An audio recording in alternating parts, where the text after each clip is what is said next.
For a long, long time, a Hindu woman's relationship with property was, well, it was complicated, and that's putting it lightly. Her rights were incredibly limited.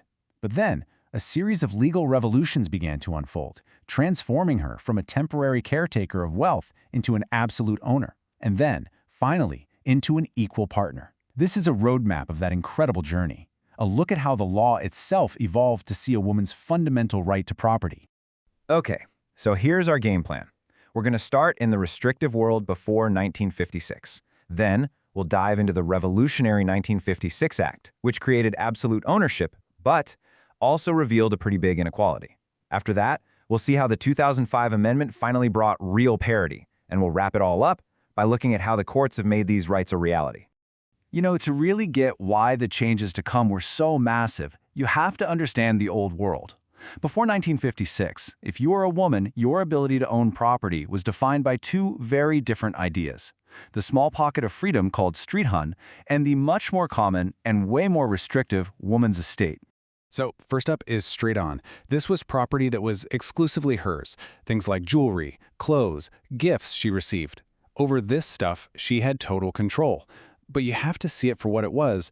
It was basically a tiny island of ownership and a vast ocean of legal restrictions. And what's wild is that even this little island of ownership was a battlefield. I mean, you can see in these notes, legal scholars argued about what counted a Stridhan for centuries. Some thinkers, like Vijaneshwara, wanted to expand it to include things like inheritance or even a woman's own earnings. But more often than not, those broader ideas were shot down, which kept her sphere of actual ownership incredibly small. Okay, this is absolutely crucial to understand. Stridhan was about what property she could own, like her jewelry. But for almost everything else she might get, like from an inheritance, she held it under a woman's estate, and that was all about how she owned it. And spoiler alert, it was not a good how. And this, right here, this gets to the very core of the problem. A woman's estate wasn't real ownership. She couldn't just sell it or give it away. And here's the kicker. When she died, the property didn't go to her kids or anyone she chose. No, it went back to the heirs of the man who owned it before her. She wasn't an owner. She was basically a placeholder. So, with that pretty bleak picture in mind, let's talk about the first massive shift. In 1956, Parliament passed the Hindu Succession Act, a law that was basically designed to tear down this entire old structure. This one sentence, right here from Section 14, was a legal earthquake. It didn't just tweak the old rules, it dynamited the entire foundation of the woman's estate. The message was crystal clear. Any property a woman had, it didn't matter how she got it, was now hers. Absolutely. You see, this section worked like this incredible unifier. It took all those different, fragmented ways a woman could get property. Inheritance, gifts, her own earnings, even her Stridhan, and it just smashed them all together under one simple, powerful new rule. You are a full owner. And just like that, poof, the entire restrictive concept of the woman's estate was gone. A Hindu woman could finally own property as a full owner, not a limited one. But, and there's always a but, isn't there? The 1956 revolution wasn't quite complete. While a woman now had absolute ownership, she still didn't have equal access to the biggest source of wealth, ancestral family property. Now, to get this, you need to understand what a co-parsoner is. In a Hindu joint family, a co-parsoner is someone who has a right to the family's ancestral property just by being born. And before 2005, this was a total boys' club. Only sons, grandsons, and great-grandsons could be co-parsoners.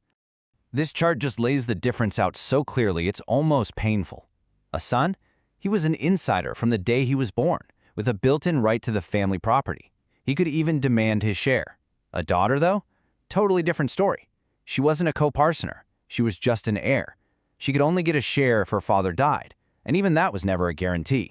So, this massive inequality set the stage for the next great leap forward. Almost 50 years after that first act, Parliament came back with the Hindu Succession Amendment Act of 2005, and it took direct aim at this final barrier to equality. The new Section 6 was so bold, so unambiguous. It didn't just give daughters a few more rights, it completely changed their status. Right from the moment of birth, a daughter was now a co-parsoner in the exact same way as a son, period. And this text you're seeing, this was the legislative masterstroke. By changing a daughter's status from just an heir to a copar senior by birth, the law fixed a historical injustice that was centuries old and put daughters on a totally equal footing in the joint family property. The impact of this boils down to three huge things. 1. A daughter became a co-parsoner by birth. 2. This gave her the exact same rights as a son. And 3, and this is just as important, she also took on the same responsibilities, making her a truly equal stakeholder in the family's assets and debts. Okay, so passing a law is one thing, but making it stick in the real world, that's another story. Let's take a look at how the courts have interpreted and defended these rights over the years, really cementing the gains made in Parliament. We're going to look at just a few crucial court battles that have really shaped how we understand these laws today.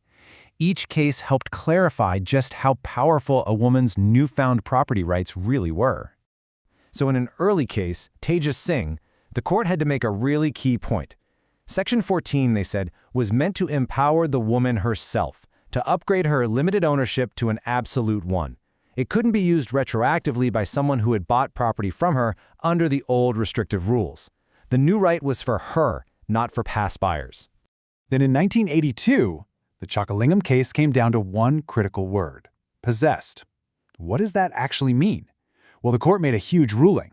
A woman didn't have to be physically living on the property to possess it. A legal right to it, like being able to collect rent, was enough. This idea of constructive possession was a massive victory that unlocked ownership for countless women.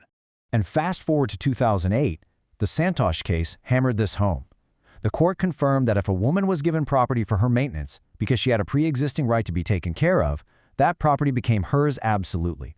It wasn't just a temporary loan, it was her full and rightful property.